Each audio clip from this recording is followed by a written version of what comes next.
Hello सनातन प्रेमियों, आपका स्वागत है हमारे चैनल के इस पावन और आध्यात्मिक सफर में गीता ज्ञान श्रृंखला के पहले भाग में। आज हम उस रहस्य से पर्दा उठाएंगे जो हर मनुष्य के जीवन की दिशा तय करता है, कर्म। हम सब कर्म करते हैं, लेकिन क्या हमने कभी गहराई से सोचा है कर्म है क्या? क्या सिर्फ शरीर से किया गया कार्य ही कर्म है, या फिर मन, बुद्धि और आत्मा से जुड़ा कुछ और गहरा अर्थ छिपा है इस शब्द में? श्री कृष्ण गीता में कहते हैं, न ही कश्चित क्षणमपि जातु तिष्ठत्य कर्मकृत, अर्थात कोई भी व्यक्ति क्षण भर भी कर्म किए बिना नहीं रह सकता। कर्म हमारी प्रकृति है। जैसे अग्नि की प्रकृति है जलाना, वैसे ही जीवात्मा की प्रकृति है कर्म करना।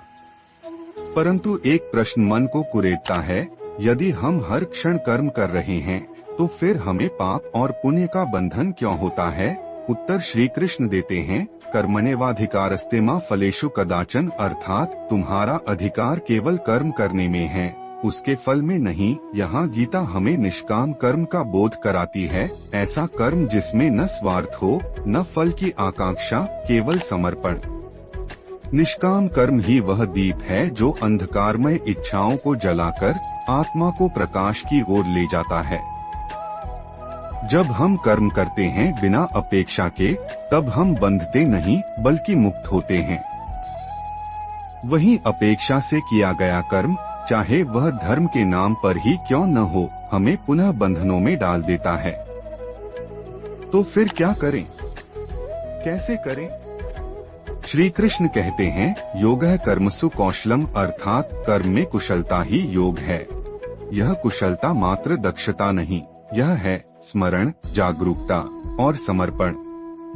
हर कार्य, चाहे वह छोटा हो या बड़ा, यदि प्रभु को अर्पित कर दिया जाए तो वह कर्म नहीं, भक्ति बन जाता है। कर्म के 3 प्रकार बताए गए हैं, सात्विक, राजस और तामस। सात्विक कर्म जो बिना फल की कामना से धर्म अनुसार शांत चित्त से किया जाए। राजस जो स्वार्थ, दिखावे या फल की इच्छा से किया जाए। और तामस जो मोह, अज्ञान या हिंसा से प्रेरित हो। अब आप ही सोचिए, हमारा अधिकांश जीवन किस श्रेणी में बीतता है? सच्चा कर्म वही है जो आत्मा को हल्का करे।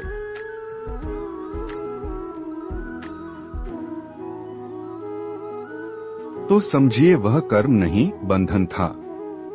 और यदि कार्य के बाद मन में शांति, हर्ष और समर्पण का भाव हो तो वह कर्म मोक्ष की सीढ़ी बन सकता है। कर्म केवल बाहरी क्रिया नहीं है, यह एक आंतरिक यज्ञ है। जब हम अपने अहंकार, इच्छाओं और स्वार्थ को अग्नि में अर्पित कर देते हैं, तब वह कर्म परमात्मा तक पहुंचता है। तब वह बनता है कर्मयोग। श्री कृष्ण अर्जुन से कहते हैं, हे पार्थ, तू युद्ध कर, पर अपने आप को कर्ता मत समझ। यह वाक्य गहरे रहस्य को प्रकट करता है, हम केवल निमित्त हैं। कर्ता तो वह परम शक्ति है जो हमारे भीतर कार्य कर रही है। यदि हम खुद को कर्ता मान लें तो हम फल के बंधन में बंधते हैं, और अगर हम खुद को केवल माध्यम माने तो हम स्वतंत्र हो जाते हैं। अब जरा रुकिए, सोचिए, आप जो भी कर रहे हैं, क्या वह कर्म है या बंधन? क्या वह सेवा है या प्रदर्शन? क्या उसमें समर्पण है या अपेक्षा? शायद यही वह प्रश्न है जो गीता बार बार हमसे पूछती है। प्रेमपूर्वक निष्कर्ष में एक बात कहें, कर्म वह बीज है जिससे या तो बंधन का वृक्ष उगेगा या मुक्ति का पुष्प खिलेगा। बीज वही है, जल वही है, बस दृष्टिकोण बदलने की आवश्यकता है।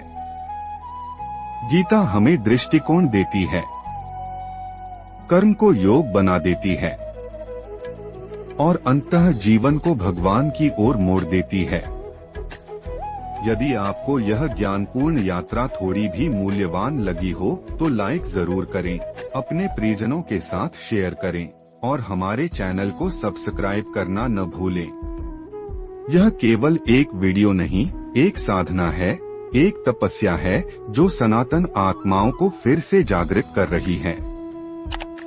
लेकिन रुकिए, आपने अभी केवल कर्म का रहस्य जाना है, पर क्या आप जानते हैं कि केवल कर्म करने से मोक्ष नहीं मिलता? असली प्रश्न है, कर्मयोग क्या है और इसे जीवन में कैसे अपनाएं? यदि आपने अगला भाग नहीं देखा तो गीता का यह रहस्य अधूरा रह जाएगा।